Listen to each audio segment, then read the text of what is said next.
us become more aware of the presence you have in our lives. Lord, that we experience your glory, we experience your goodness in our lives.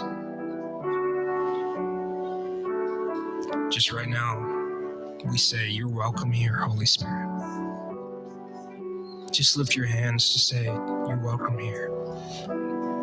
Not just in this place, but in our hearts, in our bodies, in our minds, in our futures, in our relationships. Holy Spirit, you are welcome here. Lord, flood this place. Overwhelm us, pour out of us. Overfill us, Father. What a gift it is to be in your presence. God, today as we share about the work you're doing in people's lives, in people's homes, in people's missions, Lord, let us always remember the presence you have just back home in our hearts. Let us never forget that it starts with our hearts, and that's how it goes out from us. Lord, let our hearts be transformed so that we can help to transform others. Lord, I ask that we just receive from your Holy Spirit everything we can, that we be transformed and we be challenged and renewed. We be equipped and changed. We thank you for this day, another day to breathe and to worship you and to glorify everything you've done. We thank you for all you do and your grace and mercy that is new to us each and every day. Amen. You may be seated.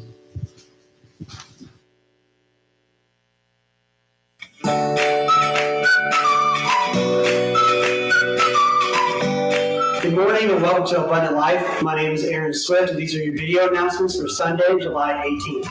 If you're a young adult, we would like to invite you to a Bible study that meets every Tuesday evening at 6:30. For more information, please give Pastor Luke after service. Today is the last day to sign up for youth camp. Youth camp this year is August the 6th through the 8th. It will be free to all you that want to go. Our theme this year is Right Mindset. For more information and to register, go online to our event page. Remember that there are no Wednesday evening gatherings for this month. This includes kids, youth, and adult gatherings.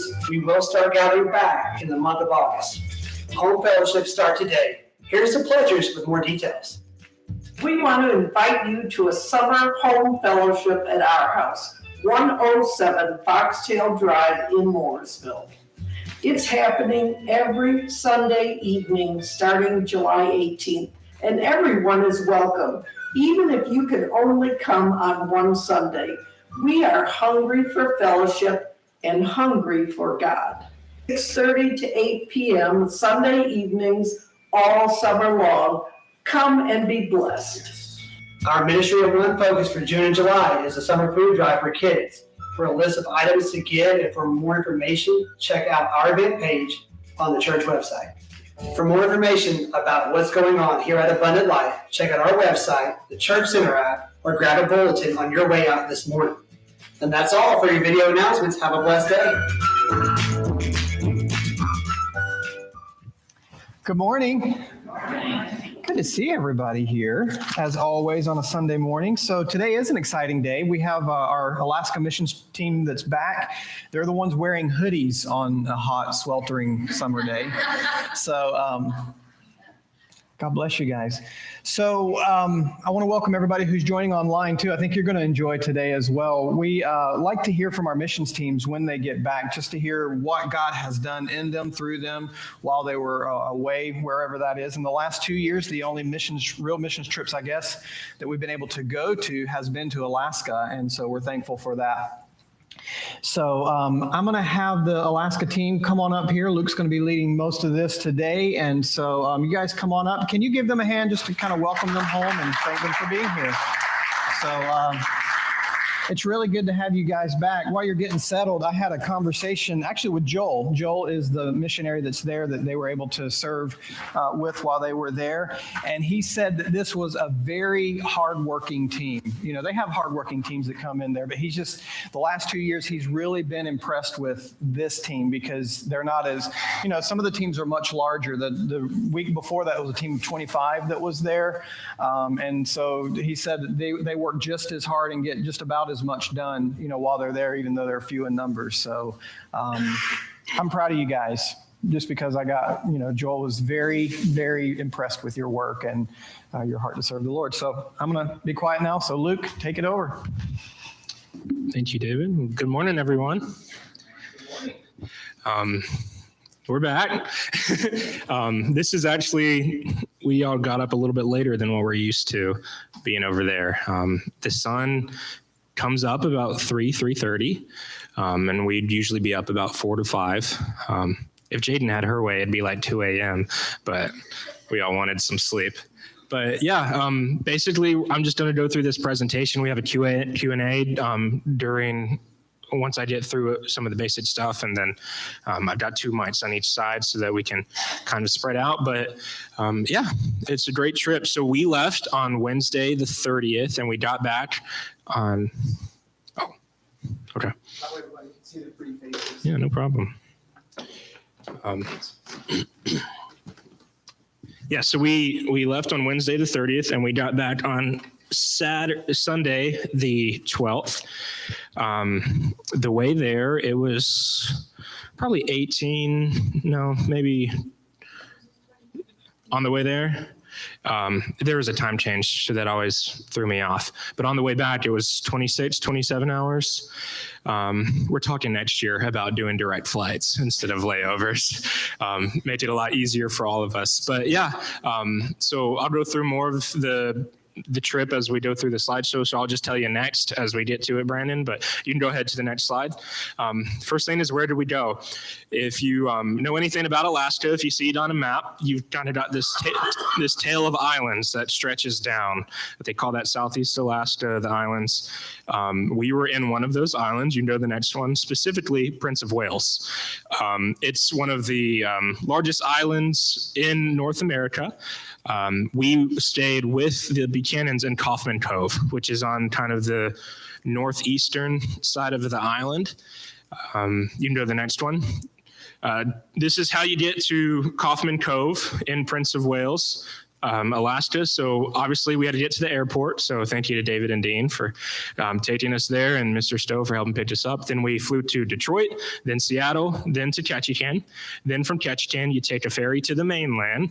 Then you get a ride to the other ferry, and then you take a ferry to the island.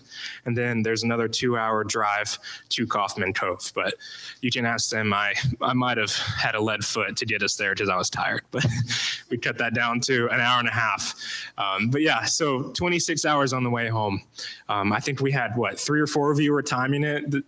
I'm like, all right, I'm about to pull out, start the timers, and everyone clicked their timers to see how long it would take. So you know the next one. To give you an idea of how big Prince of Wales is, that's the whole island. I drew a line. It's about 131 miles straight. Obviously, you can't go straight. There's no such thing as interstates there on the island, but 131 miles is equivalent to downtown Charlotte to downtown Raleigh. To give you an idea of how big the island is. Now, it takes a lot more time to navigate that, again, because there's not any interstates. Most of it is gravel roads other than the main roads. So we went to the beach one day, and it was a 3-hour trip, and 1.5 hours of that was on a gravel road with potholes, and it was rough. You can go to the next one. So I'll get to this in a second. Just to give you an idea of Prince of Wales. Obviously, it's an island, so it's a lot more difficult to get things there. It's a lot more difficult for normal things of way of life. Unleaded gas starts at $3.73 this time of year. Diesel is actually cheaper there because of how many people that have trucks.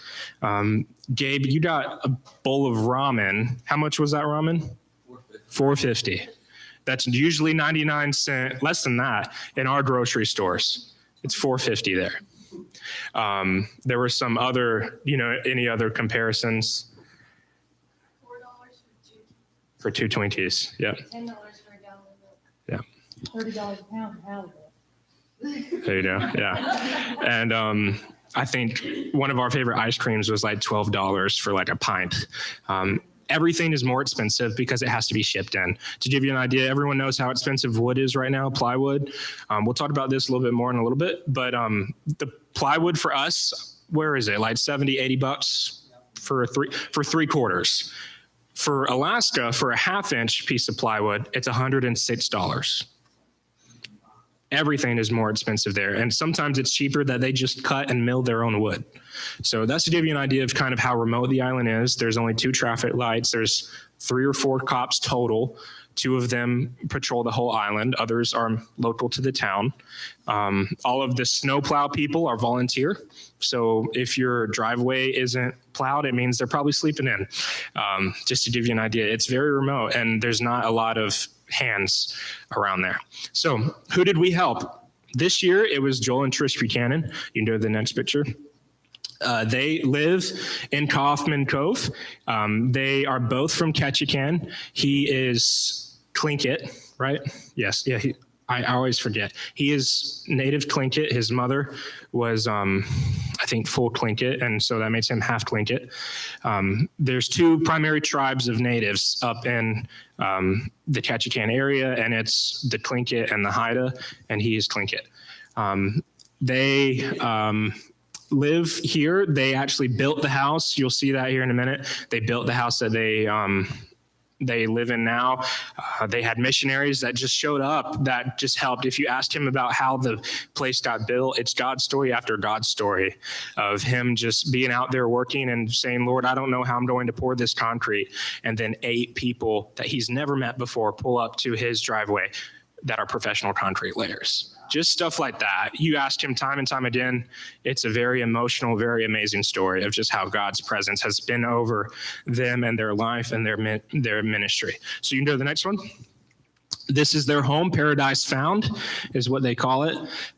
So they have the main building, which is their house. The bottom floor is all like, they call it the man cave, but there's tools and equipment, overflow storage, bathroom, all of that. And then there are 2 living areas. And then on the left side here, you can see the cabin. And then on the right side is what he calls the woodshed. But they call it Paradise Found because based off the verse where Jesus says, surely you will be with me today in paradise. And that's kind of how he came up with that name. It's an absolutely beautiful place. If you stick around before and after service, you'll see some of the slideshows of around the property, and you'll see how amazing it is. You can go to the next one. Yeah, so there's just a zoomed out view to kind of see what that looks like. You go to the next one. So what work did we do? This year was primarily a lot of odd jobs. There hasn't been a lot of help. Last year, we were the only team that came to help. And early last year, Trish actually, they were loading wood like they normally do, but it was just the 2 of them. And she dropped around on her foot and broke her foot. And it took her like 4 or 5 days to be seen, just to give you an idea of how long it takes to get to a hospital and to get taken care of. And so a lot of what we did last year was catch up. And even this year, a lot of what we did was catch up too, because as soon as you're out, you're down for the count, you're getting backed up on all the work that you have to do, primarily wood to help heat their homes because gas is so outrageously expensive there. It just makes more sense to chop and cut your own wood. And you have to have rotations. Otherwise, you're using and burning wet wood, which ends up messing with your fireplace. There's a lot that goes into the preparation, and you can't be lazy up there. Otherwise, you're going to end up biting yourself in the butt later. So what work did we do? You know the next slide? So first things first, we showed up and there was this wood that was me and Gabe actually helped to split and stack all of this by lunchtime on the first day. It was fun. I love chopping wood. It's so fun. And so that was one of the things that me and Gabe worked on. Nathan helped to stack a lot of the wood. You know the next one. just some more pictures, just kind of see how these aren't even some of the biggest rounds. I mean, some of these things are 60, 70 pounds per round. All right, next one. A big project for all of the girls for 4 or 5 days was staining. So you saw how big their house was, and they have wraparound porches on all of the levels. And so because it's all milled wood and it's not treated like normally, you have to stain it and you have to get coats on it to protect it from the weather. And you can see in the picture of Kim and Kayla where the ocean is, and it's even closer on the other side. They are close to the ocean, so any type of wind or sea spray, the salt and water that gets kicked up will hit their house. So they have to, on a yearly basis, rotate where they stain and just to protect their house, keep it from rotting, keeping it from molding. So that is a huge deal. Keep in mind that all of the work that we are showing you here, Joel and Trish have to do by themselves when there aren't any teams. And this is a lot of work for just 2 people to do. So the ladies did awesome this year with the staining. It's probably tedious at times, and I know your knees all hurt, but I mean, y'all did great. And Joel was like, this is the best stain we've ever had. You can do the next one.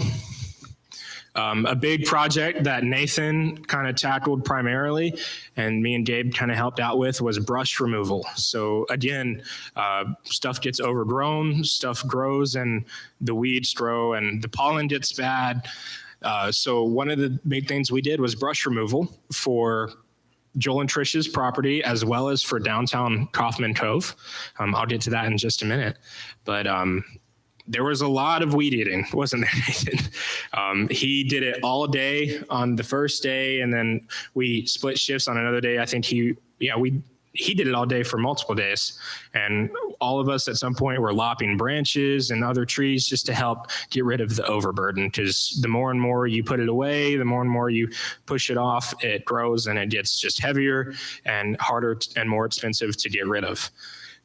So that was a huge deal. A big reason a lot of us all sound croaky and a little under the weather is the pollen and the grass. It's rough stuff. And so we all brought home, except for Emma, I think, got sick at one point from just having head colds and the pollen. It was rough stuff, but we survived. We got what we needed to done. Just to give you an idea of just how, you can go to the next one, to give you an idea of how hard of workers that Joel and Trish are. Trish works a full-time job, as does Joel. Joel is an electrician on mainland Ketchikan, so he has to commute on the ferry each week. Trish works on the island at one of the 2 grocery stores on the island. The one she works at is 57 miles from her house. So that's how long she drives each day. So she has a 104-mile commute there and back each day. She goes and works a full-time job, and we came back one day. I think we were fishing at the lake or something, and she had come back, finished working, and she went and weed eated for 2 to 3 hours. That's just how hardworking they are, that you just can't really sit down. You can't take a break. There's a lot to be done. So this is behind their property. You can see where some of this weed eating got done, some of the tall grass that it did get done after this picture was taken. But I mean, some of that grass was 4.5 feet tall. It took blades, like weed eating blades and stuff, to knock it down, but that was quite a big project. Next slide. So this is downtown Kaufman Cove. I think they only have 1 or 2 people that are paid full time to manage the town. And this is their basketball court. And one of the projects that we wanted to do was just show up and help out with nothing in return, no expectations. Just show up, help out. Who are these kids just working? And that's the missionary team that's with Joel. So this is the before picture of what 4 or 5 of us worked on for one day around Kaufman Cove. So that's the before. If you go to the next one, that's the after picture. So that took all day in the sweltering heat, bugs, mosquitoes, and apparently there's plants that'll give you rashes that I was like throwing away, not even knowing. But that was one of the big projects. We had locals coming and just saying, thank you so much. We really appreciate it, because it's all volunteer. any work that is being done is kind of priority, and this stuff kind of takes a back seat. And so to have a team just come in, not expecting anything, and just clean up the basketball court. So just kind of go back to that before and then after real quick, just so you can see the difference. Yeah, you can go to the next one. Just huge difference. And I mean, we went all the way around it. So that was a big difference, just to see all of that. You can go to the next thing. Wood gathering. So the way they get their wood primarily is there are lumber companies that come in and will have a plot of land, and they'll get what they need out of it. They'll clear cut it basically. But they leave a lot of the unused wood just to lay there and just rejoin with the earth to rot again. A lot of that wood is still very good wood to burn. And so what they do is they go up to these gravel roads, very sketchy at points, tilting back and forth on these gravel roads and worrying about slipping and all. But so what they do is they get their chainsaws and they go up there with their trucks and they find the good wood, and then you have to throw it down. So this is a picture I took from like 80 to 100 feet up from the truck. And what Joel is doing is he's cutting it down, and then we're having to throw it down this mountain to each other to get it stacked up. You can go to the next one. And so this is how they gather their wood. This is about 3/4 of a cord is what they call it. It's their form of measurement for wood, 3/4 of a cord. But they have to do this multiple times a year, and a lot of times it's just Joel and Trish that are doing it. And so when we can come and help and haul this wood, load it, a lot of that is heavy because some of it's still wet, has bark on it, stuff like that. So this is one of the more dangerous jobs that we were doing. I think at one point, one of y'all almost got hit by a round. And so,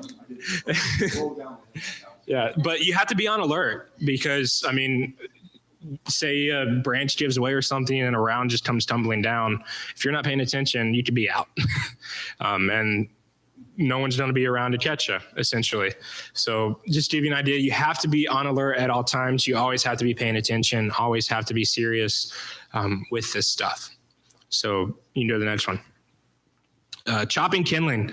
This is a fun one. It can get tedious at times, but basically in order to start their fires, they need kindling, which is the smaller chopped up pieces that is a huge time consumer. If you think about what you're doing, just having to sit down and take pieces upon pieces, making them smaller pieces, and you stack them.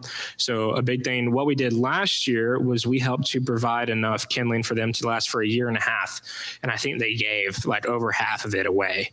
And so this year we'd had to help restock them, as well as I think they're going to give some to some other people.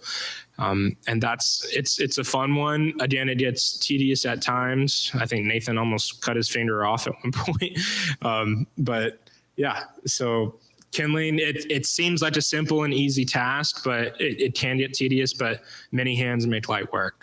And these were the many hands that really did a great job. You can go to the next one.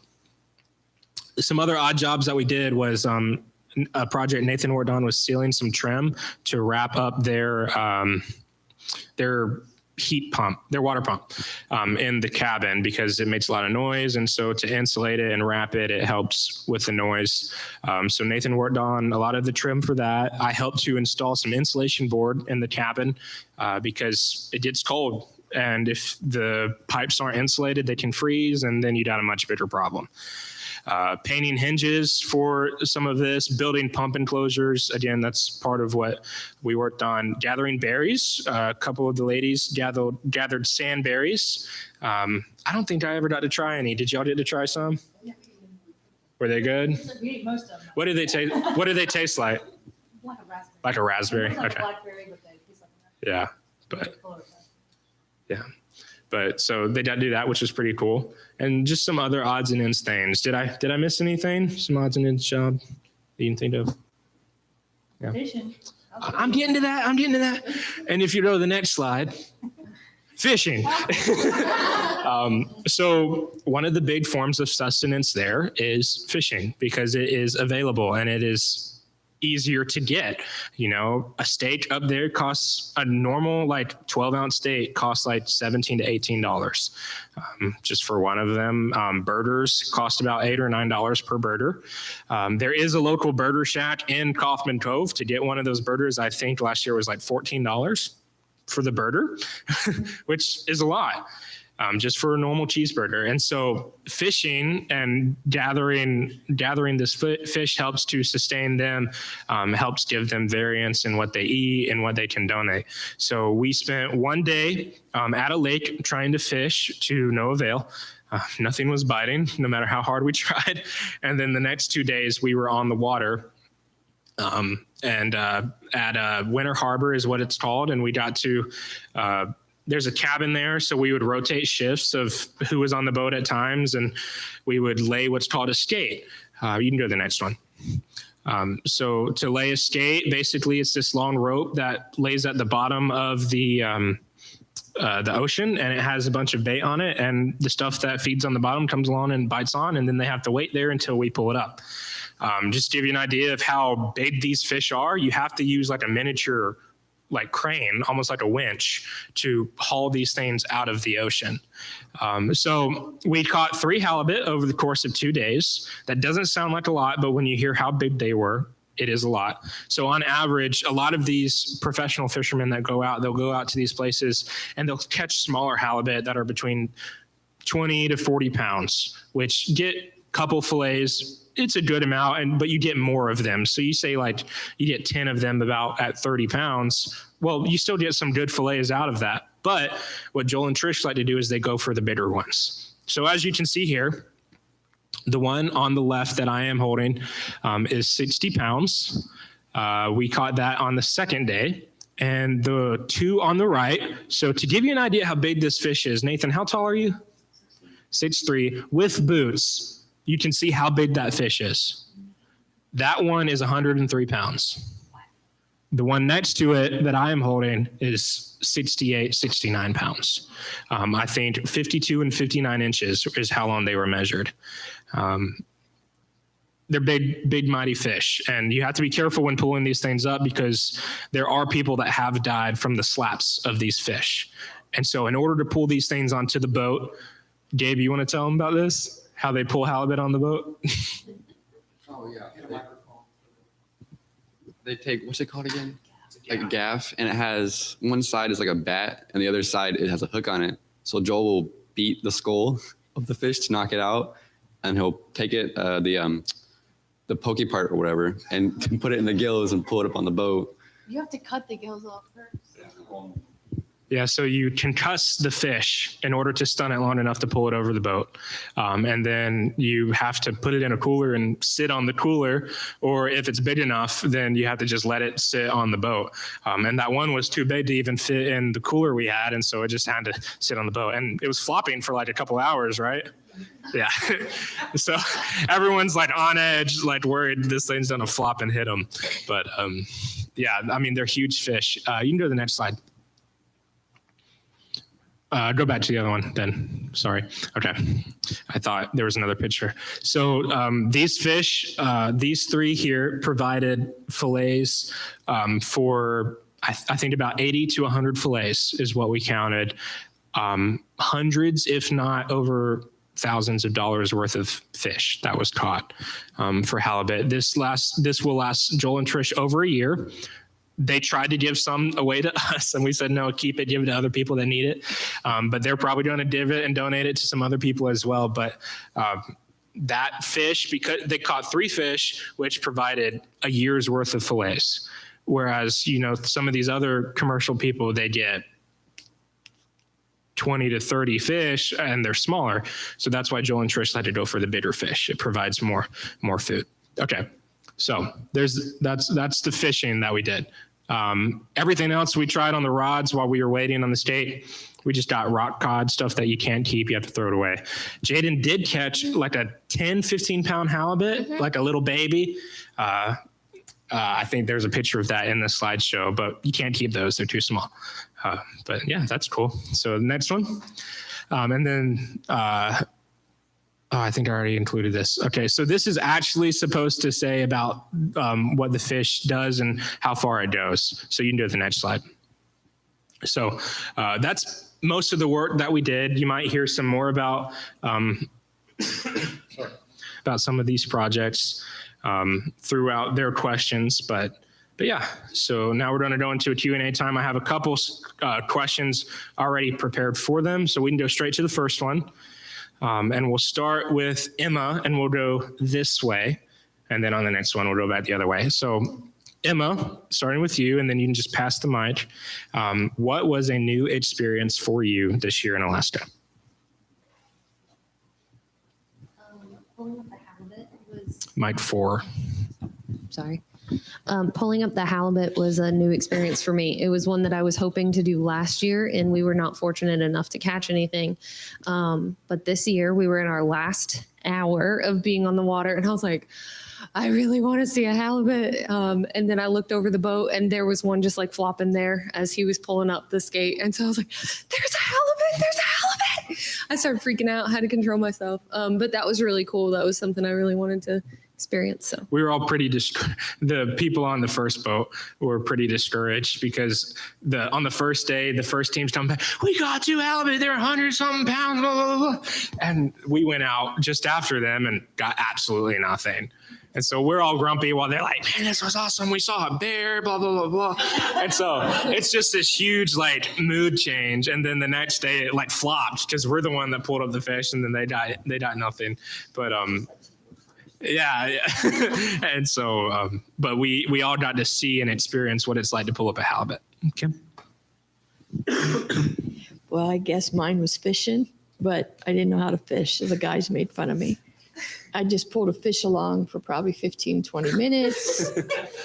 Didn't know he was on my hook. So Nathan thought that was very funny, but actually fishing and then just the whole trip was awesome. Well, what was so funny about that is, yeah, it's on. She goes, I feel like I felt something. And I told her, I said, you'll know when you have a fish because usually they fight, but this one didn't fight. And literally 20 minutes later, she's like, okay, let's pull our rods in. And that poor little fish had been being drug along. She also thought she caught 2 fish, but one of them was her bait.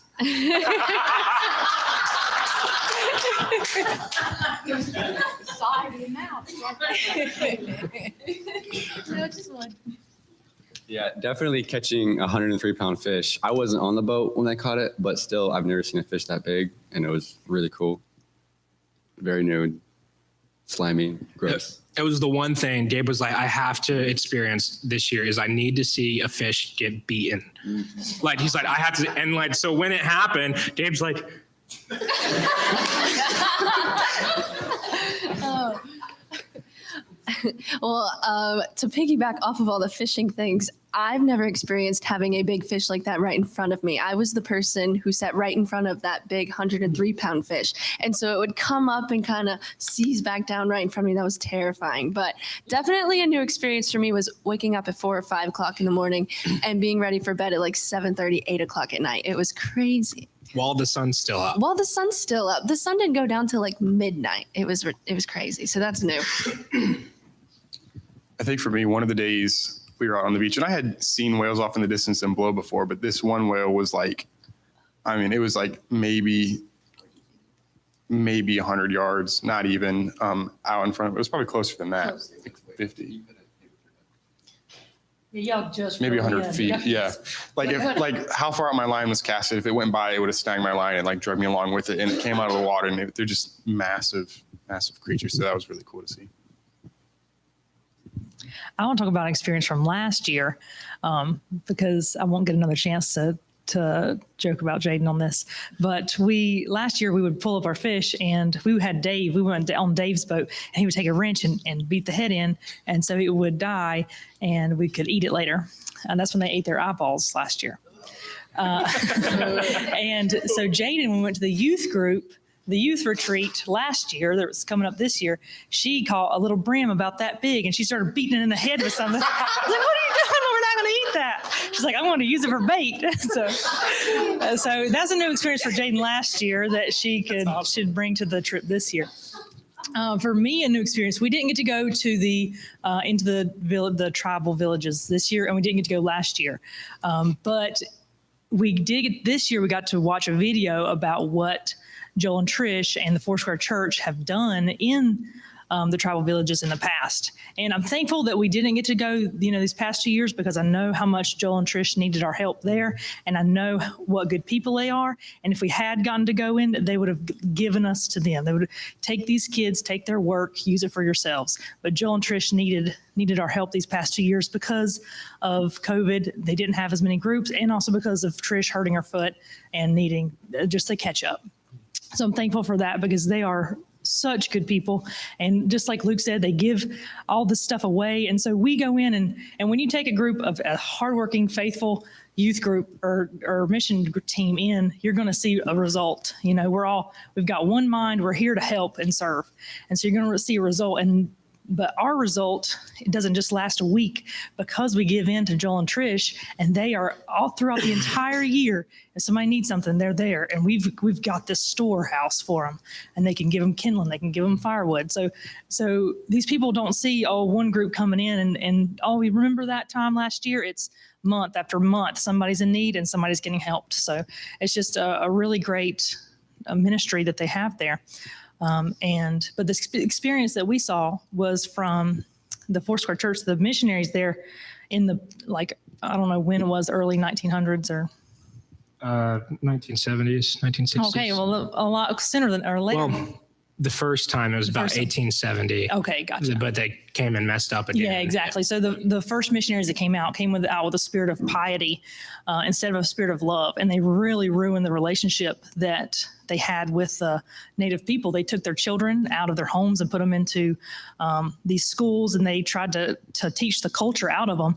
And they burned their totem poles, which are, they assumed they were worshiping these totem poles, but really what the totem poles are akin to our tombstones. They tell the story of people, that have died, or, they just tell a story. And so they're revered as we would revere someone's tombstone, but they're not worshiped. But the missionaries wouldn't listen to them, and they just destroyed the relationship by doing all this. And so for a long time, they didn't want anything to do with missionaries. But what a story of God's faithfulness, that he didn't give up on these people, and he can redeem the relationship between them and missionaries, because now they see missionaries coming in because of Joel and Trish and the Foursquare Church, and they say, these people come to help. They're not going to hurt us. They want to protect us and our culture, and share Jesus with us. So it's a huge thing. And we got to there's a video that you can watch, and he'll tell you about that. So, but it's really awesome, because you've got elders, praying before this big assembly of the tribe. So it's just a huge deal. I have never stayed before, so that was a very new experience, and I messed up quite a lot. But also another new experience was the halibut. I have never seen someone beat a fish like that or cut their gills. That was just really cool. I loved it. Awesome. Yeah, it's kind of funny. That's scary. It's kind of funny to watch. All right. Next question. So in about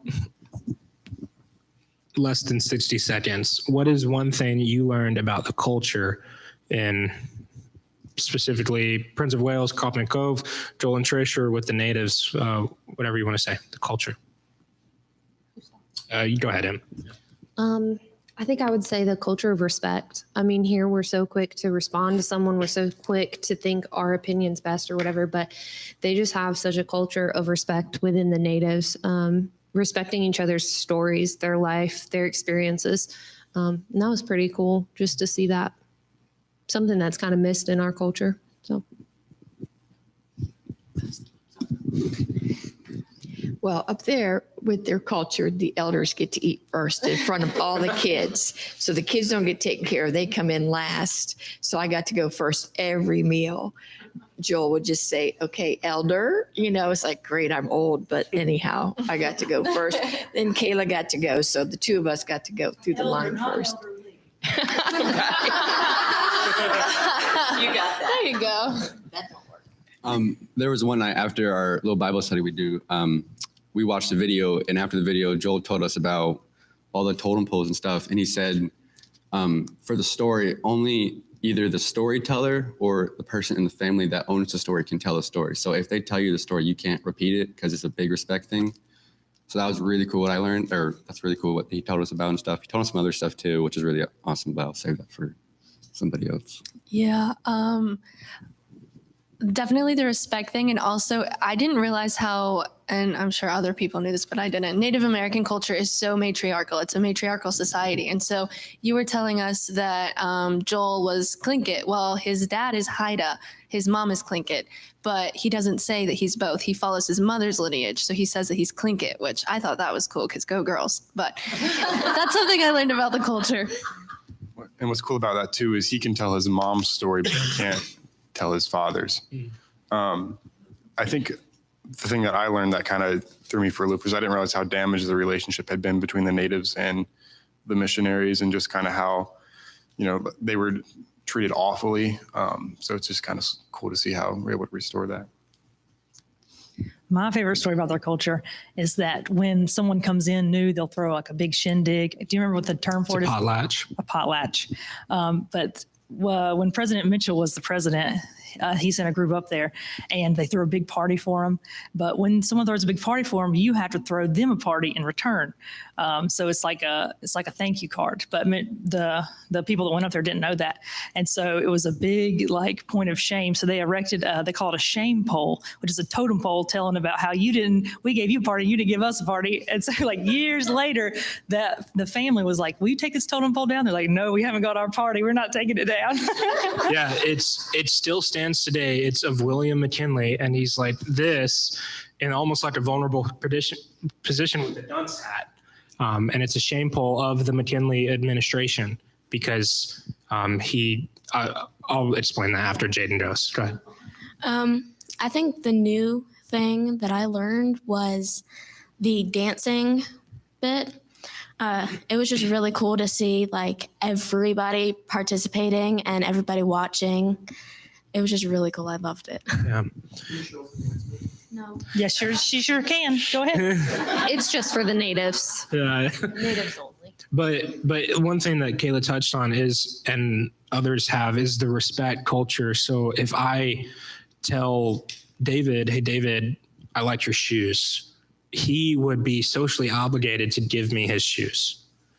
But because he gives me those, now I'm obligated to give something back to him. Not because I have to, but it's out of how much you care and have respect for the other person. So you give and give essentially until you die. And so two people can be involved in a gifting until they die. And so when one of them dies, the other family throws a potlatch, a final gift to say, they celebrate your life. And this is the last thing to say, we're even now, essentially, because it's not like they can repay that. And so that's how big a deal that is. If you're given something, you try to give it back as much as you can. And so, yeah, that's a good part of the culture. I would say for me, one thing that I learned about the culture was each year they celebrate their native culture. All of the tribes, all of the clans come together for what's called celebration. And it's this big event, multiple days, and they have these entrance and exit dances where all tribes and all of the people are recognized. And so we watched one of the videos over a course of 2 nights of their exit dance because there were so many of them. It took 2 hours. It was a 2-hour video of all of the clans and families coming on the stage, doing their dances and then exiting. And it's a beautiful display of just how all the different costumes, all the different people, all the families. So that was one thing that I learned. Next one. What was difficult for you on this trip? Me first. Yep. I guess trying new foods because I'm a picky eater, but I tried a lot of new things. We went to a 4th of July celebration and someone from the community gifted this big, what was it called? Paella. It was paella. So it was a bunch of seafood and rice and veggies and it smelled incredible. But I was like, I don't like any of the seafood that's in that dish. But they gave it to us and I tried it all and I actually enjoyed it. It was really good. So I think the food was probably, now we eat really good at Joel and Trisha's house, but you never know what you're going to try. And that was, it stretched me, but I definitely grew from it. So The trip itself, flying, laying in the airport, waiting on the next plane, waiting to get home.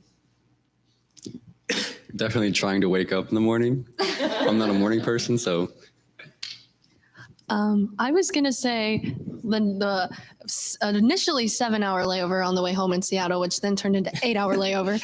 And then getting up in the morning. I'm also not a morning person. Also getting sick from yard work. That was not fun. I think the most awful part on this trip was Kayla. No. No, for me, it was doing all that weed eating and getting exposed to all that grass and just stuff getting shot over my face. I got pretty ill. My dad told me to slow down, so I'm going to say that again. I did a lot of weed eating and grass got in my nose and made me get sick. He didn't tell you to slow down. He told you to be nice to me.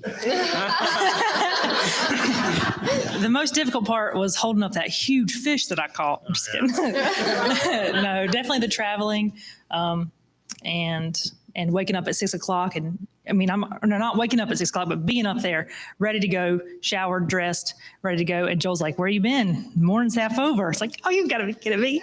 Day's half over, yeah. The traveling, it was awful. I did not like it, but I am going back.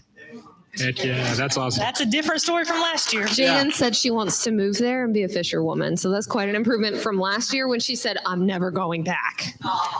It's just to speak to that, Jaden, your transformation over the past 2 years has been phenomenal, and you've kicked it into gear, and it's been awesome to see how much you've transformed. And Joel and Trish are ready for you to intern one summer, so you better be ready. Probably what was difficult for me was working while being sick. Whenever I get sick, I tend to want to be babied and like, are you not in your head? Okay.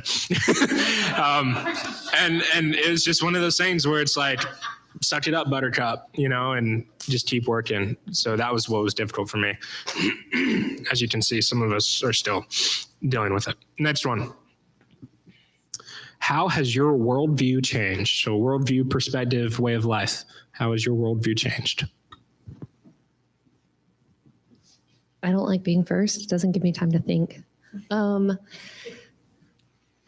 think I would go back to stuff about the Native culture, just really respecting each other and where you come from and what your story is. So, someone in the Native community might not respond to something the same way I would, but understanding that response is because of their history and where they come from, and just learning to respect and love each other. They really embrace people and their culture, even though they have a million reasons to be like, oh no, we don't like your culture. We don't, but they're just really loving and embracing of those stories. So I think that changed me in my heart, and just not being so quick to judge based off of my perspective and my culture, but based off of where someone else comes from. I don't know. That's okay. Definitely Joel. He's home 1 day a week, and the rest he's on a different island working, and he's home on Sundays, Saturdays, yeah. And that Saturday he doesn't get to take the day off. He goes out and works. So it's really cool. He just doesn't stop working. I don't think I could do that. Yeah. And also just how remote everything is. Like, I enjoy being able to get in my car, take a short drive, which a short drive for them is like 2 hours. Short drive to Target in like 10 minutes. That's so nice. And I can go buy a gallon of milk for however much a gallon of milk is, like $2.19, Mr. Target. So just, it's so different because everything's so remote and you have to pay for everything to come in, and paying for that freight is so expensive. And I did not know that. Yeah, there's no Dunkin' Donuts on the island. I know. There was a Starbucks in Ketchikan, but if you wanted to get to Ketchikan, you'd have to drive 2 hours from Kaufman Cove and then get on a 4-hour ferry and then drive from the ferry to Starbucks. 3 hours. Sorry. I think for me, it was your actions have consequences. Because looking at the missionaries, and I'm sure they had good intentions. They were like, oh yeah, we want to show people Jesus, but they, took them out of their homes and put them in schools and did all this stuff. And even now, I mean, that was in the 1800s. It was a long time ago. So over 100 years later, there's still that hurt in the culture, and it almost, completely erased their entire culture. And so over the last, 30, 50 years, something like that, there's been like revival in their culture, and the missionaries are coming back now and doing it right and restoring that relationship and really showing people Jesus and like, hey, this is what it's really like. So that. I went last year, so a lot of the things that they're saying I realized last year. So this year I came back and I was like, that was a good trip, but my worldview hadn't changed much until yesterday when it just hit me. I went to a wedding where both the couple were actively against Christ, and the wedding was stressful and hopeless, and there was so much fear there just about their lives. And it was a small wedding. It should have gone off without a hitch. And it just showed me, I was like, oh my gosh, this is what my life would be like without Christ. And I was like, where's the hope for these people? But if God can restore and redeem the relationship that he had with these people over 100 years, an entire group of people that their relationship was destroyed, he can do it for this couple, right? So that really spoke to me. I went last year as well, so it hasn't really changed, but just seeing how big the community actually is. We didn't go on the 4th of July, and the 4th of July celebration was really big. I thought it was going to be really small, but that's apparently really small to them. Yeah. Oh, go ahead. I was gonna say, so Joel and I, there's supposedly a weird noise with one of the vehicles, so we took it out to go on a quick ride during the 4th of July, and they had a parade, and it was one semi truck and like 30 quads and ATVs and one pickup truck, and it lasted all of 2 minutes. And that was the entire parade, and people were cheering and laughing. They're throwing out candy. They're making a super big deal about it. So it was really cool. Yeah, there's a thankfulness for what you have there. Just they don't have everything that we have, and so they value a lot more of that stuff. Specifically for me, how has my worldview changed is a lot of the stories we learn and the ways we were taught. You learn just how important family is, how important they focus on their past, and they recognize what was, and you don't want to forget that. You want to share that. So it challenged me to work on, being more important about knowing my story, knowing where I came from, and sharing that to eventually one day our kids, and then from then on. And it really gave me that challenge to do that. I have a couple more questions. We're probably going to have to go through these a little bit quicker, just so that we can get through everything. You want to? Okay. Well then, do one more. All right. Skip to the last question for me, Brandon. What's that? The last question right before that. Okay, just quickly, what did God teach? Was that the last question? What did God teach you on the trip? I don't know if it was so much that he taught me or I just saw him within that, but just the testimony of the Lord loving you right where you're at. With their mission, they're just loving the Native community and embracing their culture and all the incredible things about the natives, and teaching them to love the Lord in that and not change who they are for that. And that was pretty cool. Come as you are. Well, I think I was taught on the trip that faithfulness to Christ eventually opens doors, and the doors are starting to open there for the tribes to where they're welcoming them into their meetings and their prayer and their celebration. So I think just staying steadfast and believing Christ in the future is what we need to do. Definitely working hard. Like you're working 5-6 hours in the heat. You're tired, exhausted. You want to go eat, and then you get it all done, and you look back and you see the work you did, and it just feels really good. I think God really taught me about love on this trip, and he taught me that through Joel and Trish. It's like they go out, they do all this hard work, and you would think it would be for themselves, but all of the things they get, most of it they donate, and that just shows a lot of love and shows God's faithfulness because he provides for them after that. And I'll keep it quick and move on. Yeah, they work hard to bless others, and that was a big thing that kind of stuck out to me. Don't work hard for yourself, work hard so you're able to bless others. Just what God's people can accomplish when they work together and have a single mind. The community, when you get together, you can do things a lot quicker than just two people. Yeah, absolutely. For me, it's relying on the Lord as my strength when I'm out of strength. All right. So the next thing is for you guys is how can you be involved? So there's two things in here. The first one, you can go ahead to it, is come with us. So we've already, like David said, we're in the beginning stages of planning for next year. Definitely talking about some more projects. But potential new opportunities we're looking at is some new construction projects in some of the towns, working on a church restoration in Heidelberg, some fishing and skills camps, and then potentially, hopefully, we're praying and hoping this will work out, is a VBS and kids outreach on the island. That is going to be a completely different team that would look like. So if this trip is something that speaks to you and you want to be a part of it, then pray and ask the Lord. If you want more details, you can come and talk to me. But next year, we might be looking at a bigger team, potentially multiple teams.